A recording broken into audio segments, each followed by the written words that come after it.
찬송가의 여왕이라고 불리는요, 파니 크로스비라고 하는 분이 계셔요. 여자분인데요, 이 파니 크로스비라는 분은 맹인으로 살면서 95세까지 사셨던 분이에요.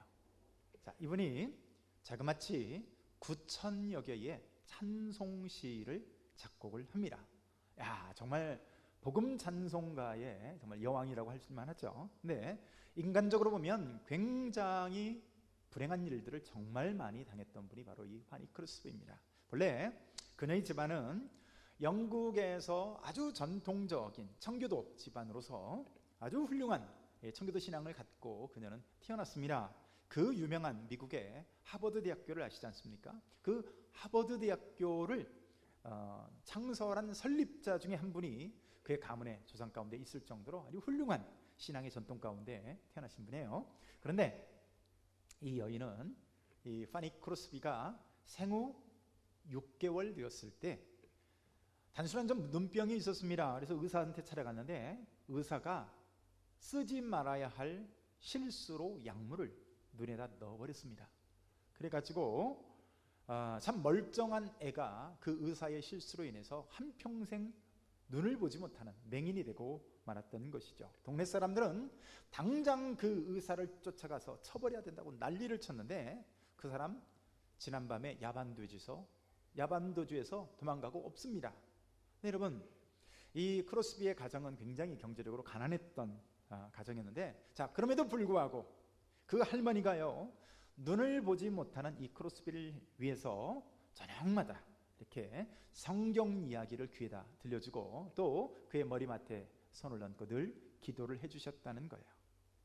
여러분, 이 크로스비의 아버지가 생후 1년째, 그러니까 태어난 지 1년 되던 1살 때 돌아가셨고, 11살이 되었을 때는 여러분 누구보다도 자기 자신을 사랑해 줬던 할머니가 또 11살 때 돌아가시고 맙니다. 자, 그런데 이분이 30살이 되었던 어느 날인데요, 어떤 교회 집회를 참석하게 됐는데 거기서 들었던 찬송가 한 곡이 이 크로스비의 삶을 완전히 바꾸어 놨습니다. 그때 그 찬송이 우리가 즐겨 부르는 찬송가 지금 143장 곡이었는데요, 이 곡이었습니다. 웬 말인가 날 위하여 주 돌아가셨나, 이 벌레 같은 날 위에 큰 해 받으셨나, 내 지은 죄 다 지시고 못 박히셨으니 웬일인가 웬 은혜인가 그 사랑 크셔라.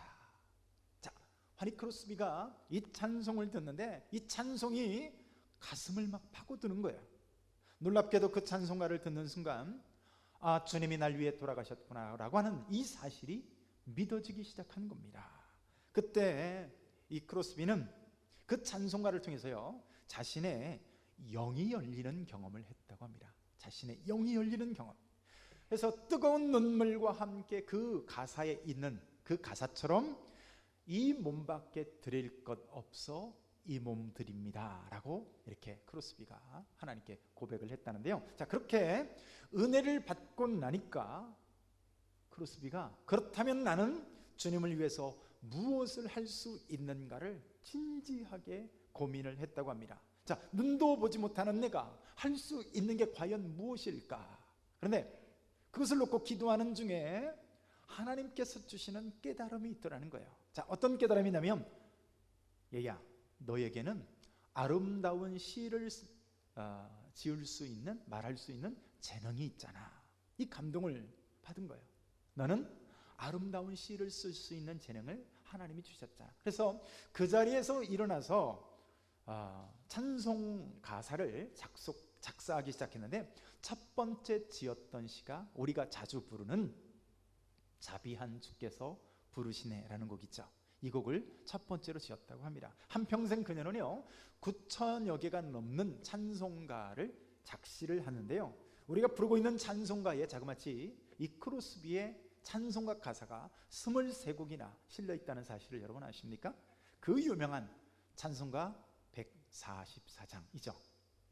예수 나를 위하여 라는 144장, 204장에 예수를 나의 구주 삼고라는 거. 323장에 주께로 한 걸음씩 왜 가지 않느냐. 337장에 인애하신 구세주여 내 말 들으사. 411장 우리가 그렇게 좋아하는 예수 사랑하심은 거룩하신 말일세 라고 하는 이런 곡들 23곡이나 크로스비의 찬송이 있는데요, 사실 시간 관계상 다 소개할 수 없지만 정말 한 곡 한 곡이 주옥 같은 이런 찬송시를 지었습니다. 누군가가 그녀에게 이렇게 물었다고 합니다.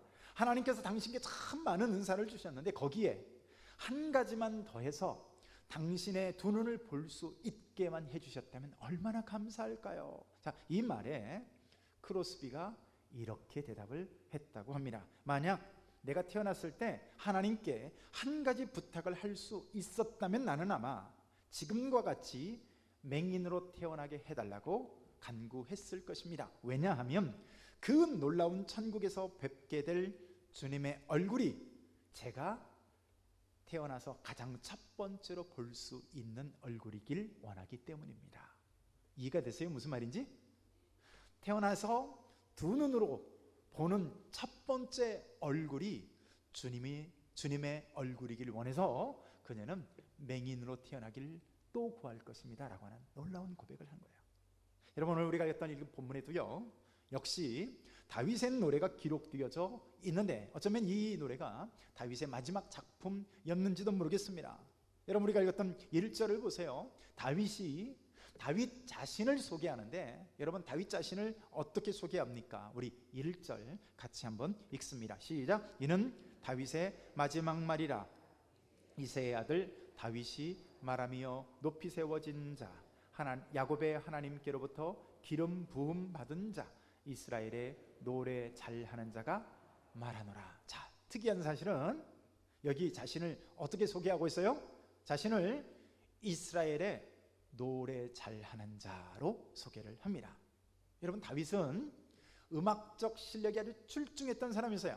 근데 다윗은 어디 이 음악을 위해서 학원을 다니거나 어디 학교에 가서 배운 적이 없습니다. 다윗의 이 음악적 실력은 철저하게 하나님이 주신 은혜였습니다. 요즘 젊은 사람들이 좋아하는 가수 중에 악동 뮤지션이라고 있어요. 악동 뮤지션. 여러분, 남매 가수인데요, 원래 몽골에 계시는 선교사님의 두 자녀예요. 특이하게도 남매가, 오빠하고 동생이 그룹이 돼가지고 악동 뮤지션이라고, K-팝 스타 3에선가 나왔죠. 네, 둘 다 정말 재능이 탁월합니다. 이 수연이도 노래를 얼마나 잘하는지 몰라요. 근데 수연이도 재능이 탁월하지만 그의 오빠인 이 찬혁이라고 있는데요, 이 찬혁이는 정말 작곡 천재입니다. 한 번은 예능 프로에 나와가지고, 예능 프로에 나오면 개인기 같은 걸 하잖아요. 그래서 야 찬혁아, 너는 네가 할 수 있는 재능이 뭐냐 라고 물었더니 뭐라고 하냐면 자기는요 즉석에서 노래를 만들어 부를 수 있는 개인기가 있다는 거야. 너무 깜짝 놀라잖아요. 여러분, 작곡을 해보신 적 있나요? 저도 한 20곡 정도 이렇게 작곡했는데 곡을 하나 만든다는 건 정말 쉬운 일이 아니에요. 근데 정말 그런가 싶어서 아무 책이나 빼다가 딱 줬더니 그 책이 뭐냐면 묵은 실잠자리에 대한, 묵은 실잠자리가 뭔지 잘 모르겠는데 아무튼 묵은 실잠자리에 대한 설명들이 나온 재미없는 책을 갖다 준 거예요. 근데 그걸 딱 펴서 그 자리에서 즉흥적으로 노래를 불렀는데 놀라운 것은 부른 게 다가 아니라 노래가 좋습니다. 이 정도로 탁월한 재능을 갖고 있는데, 여러분, 문제는 이 찬혁이는 어디 이 음악적 재능을 위해서 학교를 다니거나 학원을 다니거나 정식으로 레슨 받아본 적이 한 번도 없습니다. 심지어 화성하게 기초조차 모르는 거예요. 기타 코드도 모르는데 혼자 이렇게 기타를 치다가 코드를 만들어내는 거예요. 여러분, 정말 하나님이 주신 재능이라 하지 않을 수 없는 것이죠. 자, 그런데 다윗은 하나님이 주신 이 재능을 갖고 있었을 뿐만 아니라 주신 그 재능을 철저하게 하나님께 사용하더라는 거예요. 자, 여러분, 오늘 본문에 다윗은 노래하고 찬양하기를 즐거워했습니다. 찬양하는 것을, 노래하는 것을 즐거워해서. 여러분, 잘하지만 좋아하지 않는 사람들이 의외로 참 많이 있습니다. 하나님께서 볼 때 참 안타까운 것은 저 사람이 참 좋은 재능을 갖고 있는데 하기를 싫어해요. 아니 그 좋은 재능이 있는데 왜 하기를 싫어할까? 예, 그런 사람들이 의외로 많습니다. 여러분, 내가 잘 할 수 있는 것을 가지고요 기쁨으로 하나님을 위해서 잘 사용할 수 있다면 여러분, 그 사람 참 복된 사람이에요. 근데 다윗은 많은 노래를 지어서 하나님을 찬양하는 데 사용합니다. 시편에 바로 이 다윗이 지은 찬양이 얼마나 많은지 여러분, 시편 150편으로 되어 있잖아요. 그 가운데 여러분 이 절반 이상이 다윗이 만든 찬양시입니다. 여러분, 기록에 남지 않은 찬양이 있는 걸로 봐서 여러분, 얼마나 다윗이 많은 찬양시를 지었겠습니까? 다윗은 이 좋은 재능을 가지고요 자신의 유흥을 위해서 쓰지 않습니다. 많은 노래를 지었다, 만들었다가 중요한 것이 아니라 노래의 대상이 올바랐다고 하는 사실이 아주 중요한 거예요. 노래의 대상, 노래를 누구를 향해서 하느냐, 그 대상이 올바랐다는 거예요. 성경을 보면 이렇게 다윗이 하나님을 높이고 하나님을 철저하게 찬양하는 그 사람, 이 사람을 오늘 하나님께서 높여주신다는 사실을 확인하게 됩니다. 자, 1절을 보면 다윗 자신을 지금 어떻게 소개하고 있어요? 이는 다윗의 마지막 말이라 이새의 아들 다윗이 말하며 높이 세워진 자, 야곱의 하나님께로부터 기름 부음 받은 자, 이스라엘의 노래 잘하는 자가 말하노라. 여기 지금 어떻게 되어 있어요? 높이 세워진 자, 또 기름 부음을 받은 자라고 말합니다. 이게 무슨 얘기냐면, 생각해보세요. 다윗이 누굽니까? 본래요 천한 목동에 불과합니다. 여러분, 그런 사람이 하나님의 은혜로 사람들 앞에서 존귀해졌어요. 많은 사람들 앞에서 왕이 되는 특별한 은혜를 받게 된 겁니다. 자, 어떻게 다윗이 이처럼 높임을 받고 그렇게 영광스러운 자리에 앉게 될 수 있었어요? 다윗 자신이 어떻게 고백합니까? 이스라엘의 노래 잘하는 자라고 고백한 것과 같이 그가 하나님을 높입니다. 그가 하나님을 찬양합니다. 그랬더니 하나님께서 그를 지극히 높여주신 줄로 믿습니다. 그렇습니다. 하나님을 높이는 자를요 하나님께서 높여주신다는 사실을 믿으시길 축복합니다. 다니엘을 보세요. 누구든지 왕 이외에는 절하거나 경배할 수 없다. 그래서 모든 사람들이 그 왕을 향해서 예배하고 절하고 섬깁니다. 그런데 그런 조서가 내려졌음에도 불구하고 다니엘은요 하나님만을 높이는, 하나님께만 경배하는 것을 선택합니다. 결국 사자굴에 던져지지만요 여러분, 그런 어려움에 처해지지만 하나님께서 그를 살리실 뿐만 아니라 그를 지극히 높여주신 줄로 믿습니다. 결국 다리오 왕이 어떻게 고백을 합니까? 다니엘서 6장 26절을 우리 함께 한번 읽습니다. 시작. 내가 이제 조서를 내리노라. 내 나라 관할 아래에 있는 사람들은 다 다니엘의 하나님 앞에서 떨며 두려워할지니 그는 살아계시는 하나님이시요 영원히 변하지 않으실 이시며 그의 나라는 멸망하지 아니할 것이요 그의 권세는 무궁할 것이며. 여러분, 얼마나 놀라운 고백입니까? 이 사람이 믿는 사람이 아니에요. 하나님을 모르는 사람이에요. 그런데 다니엘의 그 선택 앞에서 하나님을 알지도 못하는 그 왕이 이런 놀라운 고백을 하는 거예요. 하나님만이 살아계신 하나님이요 그분만이 영원히 변치 않을 경배를 받으실 만한 참된 신이시로다라고 고백하는. 여러분, 다니엘 때문에 하나님이 높임을 받으신 줄로 믿습니다. 그런데요 그것으로 끝나는 게 아니에요. 하나님이 이 다니엘을 지극히 높여주시는 거예요. 우리 6장 28절입니다. 다니엘서 함께 읽습니다. 시작. 이 다니엘이 다리오 왕의 시대와 바사 사람 고레스 왕의 시대에 형통하였더라. 할렐루야. 다니엘이 하나님만을 높였습니다. 하나님만을 선택했습니다. 하나님만을 높여드리기로 선택했더니요 여러분, 하나님이 이 다니엘을 높이 세워주는 거예요. 오늘 다윗 또한 하나님께서 높이 세워주신 줄로 믿습니다. 성경에 등장하는 요셉을 보세요. 권력에 아부하지 않습니다. 출세길 앞에서 흥정하지 않아요.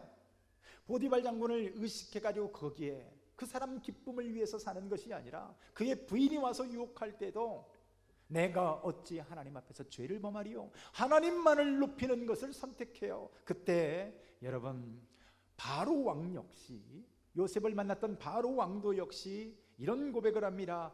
창세기 41장 39절에서 40절을 보면 요셉이 이르되 하나님의 이 모든 것을 내게 보이셨으니 너와 같이 명철하고 지혜 있는 자가 없도다. 너는 내 집을 다스리라. 내 백성이 다 내 명령에 복종하리니 내가 너보다 높은 것은 내 왕자뿐이니라. 할렐루야. 여러분, 바로 왕이 얘기하는 거예요. 너와 같이 하나님의 신에 감동한 사람이 누가 있느냐. 내가 너를 높여주리라. 그래서요, 내 백성이 다 네 명령에 복종할 것이다. 내가 너보다 높은 것은 이 보좌뿐이니라, 이 왕좌뿐이니라. 그러니까 실제적인 권한과 권세는 다 요셉 네가 가져라. 내가 너보다 높은 것은 이 보좌 하나 있는 딸랑 이거다. 그 정도로 하나님만을 높이기로 선택한 이 요셉을 하나님께서 높여주신 줄로 믿습니다. 여러분, 높아지시길 원하십니까? 스스로 높아지지 마십시오. 하나님이 높여주시는 여러분들 되시기를 축복합니다. 그분께만 영광 돌리시길 축복합니다. 그러면요, 하나님이 높여주시는 거예요. 또 여호와를 기뻐하라. 저가 내 마음의 소원을 이루어 주시리로다. 여러분, 하나님을 기쁨으로 알고 그분을 높이시기로 결단하면 하나님이 높여주시는 줄로 믿습니다. 내가 스스로 높아지려고 한다고 해서 내가 내 인생 높아지는 게 아니에요. 다윗은 하나님을 높이는 사람이었고 사울은 자기 자신을 높이는 사람이었습니다. 여러분, 사울을 보십시오. 사울은 가는 곳마다 자기 자신의 기념비 세우느라고 정신이 없습니다. 또 다윗을 왜 죽이려 합니까? 보니까 자기는 천천히래요. 근데 다윗은 만만이래요. 여러분, 이걸 견딜 수 없는 거예요. 왜 나를 더 높여주지 않느냐? 그래서 다윗을 죽이려 합니다. 하나님의 뜻이 어디 있는지 이런 거 전혀 중요하지 않아요. 중요한 건 내가 얼마나 높임을 받느냐, 내가 얼마나 영광을 받느냐, 여기에 초점이 있어. 스스로 높아지려고 했던 거죠. 자기 인기를 위해서라면 하나님의 말씀도 막 거역해버립니다. 또 자신을 높이는 그 일이라면, 인기를 위해서는 해서는 안 될 일도 막 해버리는 거예요. 여러분, 근데 결국 어떻게 됩니까? 그가 그토록 높이고 싶었던 왕의 자리와 그렇게 지키고 싶었던 가문들 어떻게 됩니까? 완전히 무너져 멸망해버리고 마는 것을 보게 되는 것이죠. 압살롬을 비롯해서 스스로 높아지려고 했던 사람들 다 한번 보십시오. 여러분, 아도니아, 압살롬, 니므롯 등등 결국 스스로 자기 자신을 높이려 했던 사람들은 결국 다 무너지는 것을 보게 됩니다. 반면에 다윗의 승리의 비결이 어디 있다고요? 하나님을 높인 줄로 믿습니다. 하나님만을 높이기로 결단한 줄로 믿습니다. 여러분, 오늘 본문을 보십시오. 그런 다윗을 하나님께서 어떻게 사용하십니까? 자, 2절 같이 한번 읽습니다. 시작. 여호와의 영이 나를 통하여 말씀하시며 그의 말씀이 내 혀에 있도다. 놀랍게도 성령을 통해서 오늘 하나님께서요, 이 다윗을 예수 그리스도를 예언하는 예언의 말씀을 그 혀에 올려주셨다는 거예요. 오늘 본문 말씀 외에도 시편에 보면 많은 곳에서 하나님께서 이 다윗의 혀를 통해서요, 메시아를 예언하는 것을 보게 됩니다. 왜 그랬을까요? 다윗이 하나님께만 집중하니까. 왜요? 하나님만을 높이기로 결단하니까. 여러분, 이렇게 놀라운 사람으로 하나님께서 다윗을 쓰시는 거예요. 예레미야를 비롯한 구약에 이 쓰임받은 모든 선지자를 한번 보십시오. 내 자아를 붙들고 내 자신을 높이려고 하는 그런 삶을 산 사람치고 하나님 앞에 쓰임받은 사람이 없습니다. 여러분, 오늘 성경은 어떻게 말하고 있습니까? 하나님의 영이 나를 통하여 말씀하시며 그의 말씀이 내 혀에 있도다라고 말하는 거예요. 하나님의 말씀이 어디 있다고요? 하나님의 영을 통하여, 성령을 통하여 내 혀에 두셨도다라고 고백하는 거예요. 여러분, 성경이 무엇입니까? 쓰기는 사람이 씁니다. 천사가 내려와서 성경을 써주고 올라가지 않았어요. 다윗이 썼고 베드로가 썼고 바울이라고 하는 사람이 쓴 거예요. 그러나 하나님의 영을 통해 영감을 부어주신 줄로 믿습니다. 그래서 베드로는 이 성경에 대해서 어떻게 말하느냐? 베드로후서 1장 21절을 보면요, 우리 같이 한번 읽을까요? 시작. 예언은 언제든지 사람의 뜻으로 낸 것이 아니요 오직 성령의 감동하심을 받은 사람들이 하나님께 받아 말한 것입니다. 보십시오. 여기서 말한 예언은 성경을 말하는 거야. 성경은 사람의 뜻으로 낸 어떤 동화나 꾸며낸 이야기책 허구가 아닙니다. 여러분, 오늘 다윗처럼 하나님께 붙들린 사람들이 성령을 통해서요, 성령의 감동하심을 통해서 오늘도 예언하기도 하고 기록되어진 그 말씀이 바로 오늘 성경인 것입니다. 여러분, 어떤 사람이, 한 사람이 쓴 글도요, 젊었을 때 쓴 글하고 노년에 쓴 글하고 사상이 달라집니다. 젊었을 때는 빨간색으로 글을 썼는데 나이 먹어서는 파란색이 되는 경우도 왕왕 있습니다. 근데 여러분, 한 사람이 쓴 책이나 논문에도요, 얼마나 많은 실수와 오류들이 존재하는지 몰라요. 또 그때는 맞았는데 시간이 흐르고 나면 그가 옳다고 여겼던 것들이 다 여러분 틀렸다는 것이 드러나는 경우가 얼마나 많은지 몰라요. 여러분, 그런데 성경은 어떤 책입니까? 40여 명의 저자들이 약 1500명 이상의 기간 동안에 서로 상의할 수 없고 서로 다른 환경 가운데서 여러분 기록되어진 것이 바로 성경책입니다. 그런데 이 성경에 오류가 없는 줄 아십니까? 그동안 수많은 기독교를 대적하는 사상가들, 독재가들, 권력을 잡은 사람들, 수많은 똑똑하다고 자부하는 사람들이요, 성경 안에서 결정적인 오류를 찾아서 이 성경책이 틀렸음을 증명하려고 했어요. 그러나 여러분, 그들의 주장과 그들의 사상은 폐하여지긴 했을지 모르지만 여전히 성경은 우리에게 진리의 말씀으로 주어진 줄로 믿습니다. 찾아보세요. 이건 성경의 결정적인 틀린 증거다. 찾아보세요. 가지고 와보세요. 여러분, 왜 그럴까요? 여러분, 원저자가 하나님이시기 때문인 줄로 믿습니다. 원저자이신 하나님께서 성령의 감동하심을 받은 그 사람에게, 그 사람의 입을 빌어서 그 사람에게 직접 감동해서 기록할 수 있도록 그 마음의 상태를 그분이 주장하셔서 그것을 기록하게 하셨기 때문에 그래요. 그 혀에 말씀을 얹어주셨다. 여러분, 오늘 다윗의 고백이 있는 거죠. 여러분, 하나님이 오늘 다윗을 그런 사람으로 사용해 주시는 거예요. 사랑하는 성도 여러분, 오늘도 하나님의 감동 가운데 살기를 원하십니까? 왜 그렇게 하는 일마다 꼬이고 왜 이렇게 하는 일마다 실수투성입니까? 진지하게 고민하고 검토해 가면서 내 인생에 오류가 없도록, 실수하지 않도록 그렇게 노력을 하는데 왜 맨날 우리의 삶은 후회투성일까요? 사랑하는 성도 여러분, 하나님의 영에 붙들리시기 축복합니다. 다윗은요, 일시적으로 범죄하고 넘어지긴 했습니다마는 결코 사울처럼 멸망하지 않았어요. 망하는 인생을 살지 않았습니다. 그게 다윗이 똑똑하고 잘나서가 아닙니다. 방향을 잘 잡았기 때문인 줄로 믿습니다. 목적을 제대로 잘 설정했다는 거예요. 하나님만 높이고 하나님을 기뻐하는 인생 되시기를 축복합니다. 그러면 오늘 하나님을 노래하는 이 다윗처럼 하나님이 친히 높여주실 줄로 믿습니다. 여러분, 다윗을 어떻게 붙들었다고요? 하나님의 영이 그의 삶을 감동해서 이끌어간 줄로 믿습니다. 성령이 그를 떠나지 않으시고 그의 삶을 인도하시는 거예요. 그랬더니 당연히 그의 인생이 승리하는 인생이 된 줄로 믿습니다. 여러분, 오늘 다윗의 예언 가운데 바라보는 참 이 예언이 아들 솔로몬을 두고 예언하는 것이 아닙니다. 오늘 다윗이 오늘 그리스도를 예언하는, 오늘 그리스도를 대망하는 그 예언을 하는 것을 보게 되는 거예요. 다윗이 왕이라고 하지만 다윗은 참으로 연약한 사람이었습니다. 여러분, 자녀들을 제대로 훈육을 못해가지고요, 자식이 자식을 죽이는 참 이런 그 가정 안에서 처참한 사륙이 일어나는 이런 대참사가 일어납니다. 또 각 지파들에게 리더십을 제대로 행사를 못해가지고요, 나라가 갈라질 뻔한 적이 한두 번이 아니에요. 여러분, 결정적으로 다윗은 씻을 수 없는 치명적인 이 밧세바라고 하는 치명적인 성적인 범죄를 저지르지 않습니까? 또 그것을 숨기기 위해서 살인죄를 저지르기도 하고.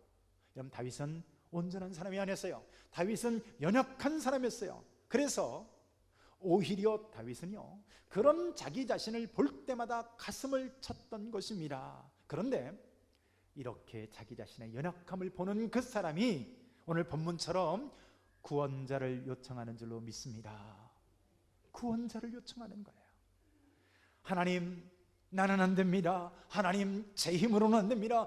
그래서 하나님 주님께 나갑니다. 내 손 붙들어 주옵소서라고 하는 거예요. 하나님의 구원을 요청하는 거예요. 오늘 우리가 자주 부르는 이 CCM 찬양 중에 주여 우린 연약합니다 라고 하는 곡이 있습니다. 마커스라고 하는 찬양팀이 지은 곡인데요, 그 가사를 한번 읽어드리겠습니다. 주여 우린 연약합니다. 우리는 오늘을 힘겨워합니다. 주 뜻 이루며 살기엔 부족합니다. 주여 우린 연약합니다. 주여 우린 넘어집니다. 오늘 하루 또 실수합니다. 주의 긍휼을 구하는 죄인입니다. 우린 주만 바라봅니다. 한없는 주님의 은혜 온 세상 위에 넘칩니다. 가릴 수 없는 주님의 영광 온 땅 위에 충만합니다. 주님만이 길이오니 우린 그 길만을 따라갑니다. 그날에 우리를 이루실 주는 완전합니다. 보십시오. 주님은 완전합니다. 하지만 우리는 연약합니다. 오늘 넘어집니다. 또 실수하는 죄인입니다. 그래서 완전하신 하나님의 은혜를 간구하는 연약한 죄인일 뿐입니다는 거예요. 주님의 은혜를 구하는 겁니다. 그렇습니다. 여러분, 우리는 연약하고요, 우리는 실수투성인 거예요. 주님의 긍휼을 구할 수밖에 없는 죄인인 것이죠. 그래서 오직 주님만 바라보고 구할 줄로 믿습니다. 다윗이 왜 주님을 향해서 손 들고 나갈까요? 주님, 저는 또 넘어질 수밖에 없는 죄인입니다. 그것을 알기 때문인 거죠. 오늘 하나님이 주신 말씀 앞에, 그 율법 앞에 바르게 살려고 노력해 본 사람만이 하나님 앞에서 절규를 합니다. 오호라, 나는 곤고한 사람이로다. 누가 나를 이 사망의 몸에서 건져내랴. 말씀 앞에서 의롭게 범죄하지 아니하고 살아보려고 노력하는 그 사람만이 절규하는 거예요. 내가 원하는 바 선은 행치 못하고 원치 아니하는 바 악을 행할 수밖에 없도다. 이 바울의 고백과 같이요, 오늘 다윗과 같이 천부여 의지 없어서 손 들고 갑니다라고 하는 것이죠. 여러분, 오늘 이런 사람이 다윗처럼 오늘도 전적으로 하나님의 은혜를 간구하는, 요청하는 사람이 되는 것이죠. 하나님의 성령이시여, 하나님 나를 주장해 주시고 내게 영감을 주셔서 하나님께서 내 인생을 통치해 주옵소서라고 고백하는 것이죠. 1834년에 영국에 에드워드 모트라고 하는 사람이 있었습니다. 37살 된 그런 목수였는데요, 원래 그는 캐비넷을 제조하는 제조소의 목공소에서 일을 하던 사람이었어요. 근데 이 사람은 얼마나 자기 자신의 생을 저주하고 자신의 삶을 원망하고 불평했는지 모릅니다. 참 심한 열등의식을 가지고요, 참 기껏 이런 공장에서 이렇게 망치나 두들기며 사는 인생이라니 하면서 자기 자신을 저주하고 불평하고 참 전혀 참 만족함 없는 불행한 인생을 살고 있었던 사람이 이 에드워드 모트였는데, 여러분, 그의 삶은 날이 갈수록 피폐해져 가고 실패해가는 인생을 거듭해 가고 있었습니다. 그래서 그러던 어느 날 추운 겨울이었는데요, 그가 런던 거리를 참 방황하고 있었어요. 공허한 마음을 안고 방황하고 배회를 하다가 날씨가 너무 추워가지고 갈 곳이 없어서 얼어 죽을 것 같아서 아무 곳이나 들어갔는데 하필이면 그것이 예배를 드리고 있는 교회 안으로 들어갔습니다. 그때 마침 존 하이아트 목사님이라는 분이 거듭남의 도리라고 하는 제목으로 설교를 하고 있었어요. 여러분, 이 에드워드 모트가 그 추운 한겨울에 자신의 생을 저주하던 에드워드 모트가 거듭남의 도리라고 하는 이 하이아트 목사님의 설교를 들으면서 그 앞에서 무너집니다.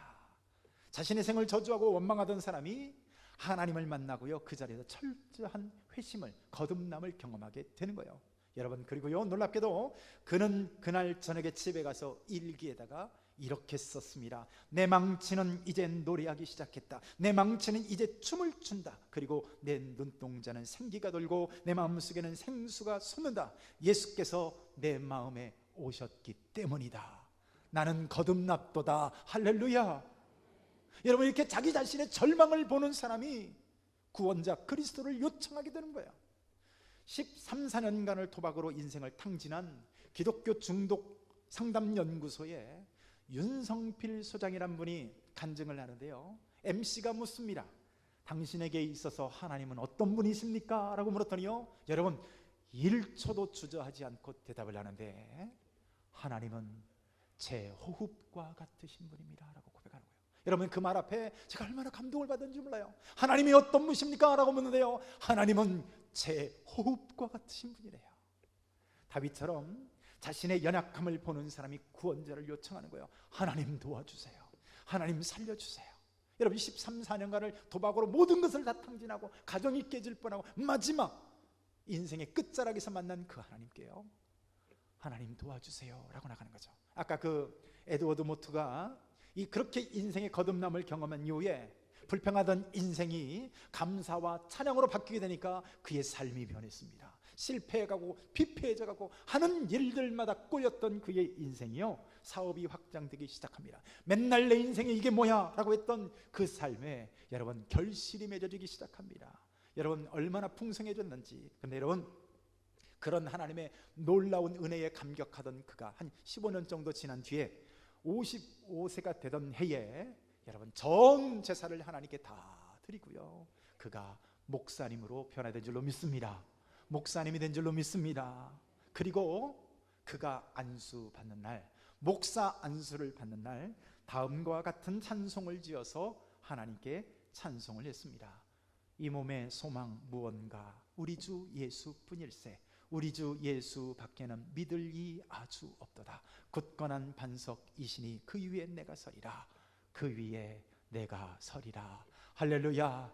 우리 주님이 굳건한 반석이신 줄로 믿습니다. 굳건한 반석이신 이 하나님께 여러분들의 인생을 올려놓으시길 축복합니다. 무엇을 높이십니까? 무엇을 찬양합니까? 여러분, 스스로 높아지려 하지 마시기를 축복합니다. 여러분, 하나님을 기쁨으로 여기시기를 축복합니다. 하나님을 높일 때 하나님이 여러분들의 인생을 드높여 주실 줄로 믿습니다. 오늘도 하나님을 온전히 바라보시는 그리스도를 대망하는 저와 여러분 되시기를 축복합니다. 한 목소리로 한번 기도합니다. 오늘도 기도할 때 하나님, 오늘도 하나님을 바라봅니다. 주여, 나의 연약함을 봅니다. 오늘 또 넘어지는 연약한 우리들입니다. 하나님, 주님을 바라보니 굳건한 반석이신 주님, 우리의 삶을 붙들어 달라고 우리 한 목소리로 한번 기도합니다. 하나님 아버지,